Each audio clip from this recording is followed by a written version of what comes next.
léegi gis nañ ne démb première prestation yombul wante dañ wax ne Tanzanie équipe la boo xam ne Sénégal la ko mënoon nañ ko dóor score te demeewul noonu. xam nga Sénégal moo ko mën dafa kooku sur le papier la ak fu ñu toll mais ci biir terrain dafa am réalité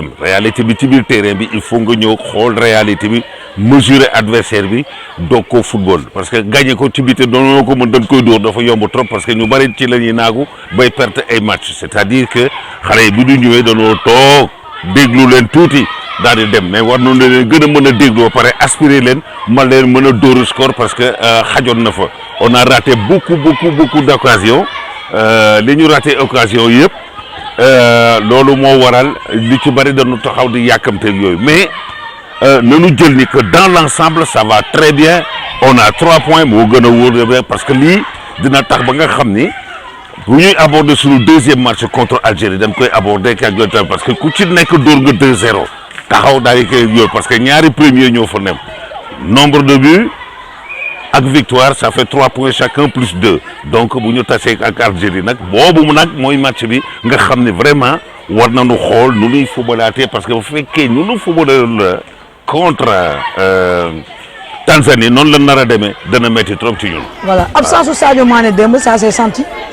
oui c'est normal hein ça s'est senti c'est-à-dire que am na jour boo xam ne day jël décision di éliminer c'est-à-dire bu éliminer di créer supériorité numérique c'est-à-dire que bu éliminer équipe am dafay am possibilité avancer am possibilité kenn koo xam ne dafa moom ko ne woy weet que mën noon ko jox ballon bi nga xam ni loolu mooy andi danger bi ci camp adverse donc vraiment Sadio sa présence c'est bien mais attention aussi hein ñi ko remplacer surtout Diao Baldé il a fait un très beau match très beau match c'est-à-dire que football mooy loolu c'est-à-dire que kii newu fi man maa ngi fi bu ñu demee ba sélectionner les 23 meilleurs sénégalais am na ñoo xam ne ñi ngi ci biti te mérité nañu place boobu donc boo fa nekkee Sadio y a un degré plus mais soriwul am na ñeneen ñi ci des bu Sadio manqué rek am na keneen koo xam ne war na mën a eggali liggéey bi donc nag mais ça se voit que Sadio vraiment manqué na xam nga tey ngay football ak sa homme clé mu toog ci touche bi dafay métti booy tàmm di football ak moom parce que manquance bi day am mais à la fin nag dem na ba nga xam ne manquance su Sadio feeñatul parce que bi ñu demee ba dévoiler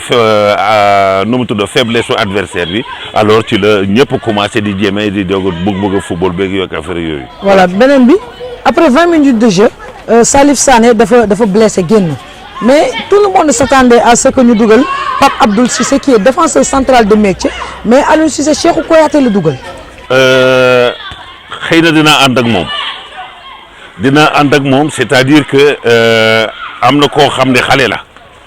nga dugal ko ci moment boobu xëy na dafay metti ci moom dafay diis ci moom ou nga dugal ko dès le départ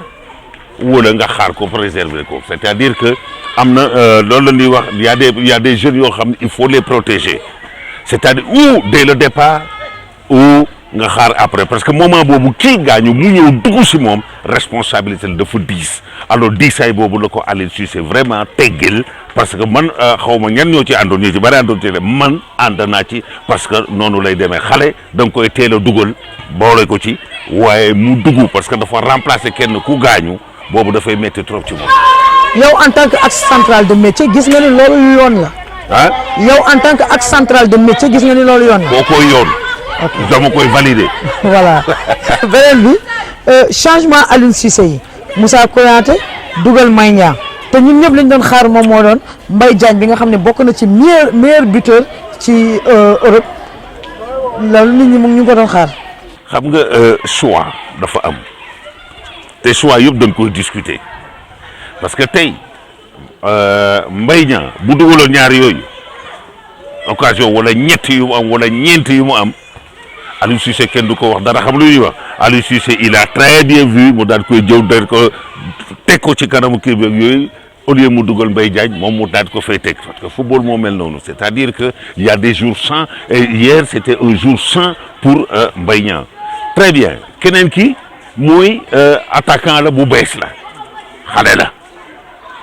mu ñëw daal di jël Moussa Konaté man nii sax di wax dama ñëw daal di ne peut-être Mbaye Niang bi man maa ngi ko doon wax ak sama gars yeeg yooyu il sera bien remplacé par le petit là comme ça un attaquant la ñu daal koy sànni ci biir xëy na fi nga xam ne kii du fa egg moom dina fa egg mu daal di andi Moussa Konaté di nga xam ne tamit peut-être dëkk bi fii yëpp ñu ci bari wóolootuñ ko mais kooku tamit dafa baaxul ci xale bi. yow ngay football sa dëkk ñu bari xam ni wóoluwuñu la kooku vraiment dafa metti trop pour il faut xool nag xale bi lu muy endurer dafa bari parce que man souhaité woon naa ko bu ñëwee sax yaa ngi may dégg man maa ngi doon wax xëy na sax dina dugal 3e but bi comme ça ñëpp commencé apaiser wu di ko waxal wax bu baax ak yooyu parce que c'est difficile actuellement pour que booy parce que booy boobu tamit da ngeen di xool sur le plan psychologique bu Aliou Cissé jëloon kële teg ko foofu. day metti trop ci moom parce que ñaari attaquant de métier la ñu am muy moom ak Mbaye Diagne ce sont des neufs que kële Mbaye Niang c'est un excentré bu ñu joué le attaquant alors yow nga xam ne yaa doon départ presque muy Moussa Konaté nga toog ci banc bi ñu génnee Mbaye Niang nga am espoir u dugg ñu dugal Mbaye Diagne remarqué xool leen état moralu attaquant boobu kële mën na xaar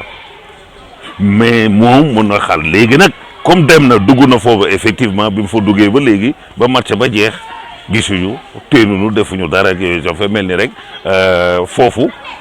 da ngay jaar dans le départ bi sur le plan psychologique comme di ma waxee mais à la fin da ngay toog dëgg-dëgg yéen am ngeen dëgg ci loolu parce que tey ku dem ba équipe nationale war nga pare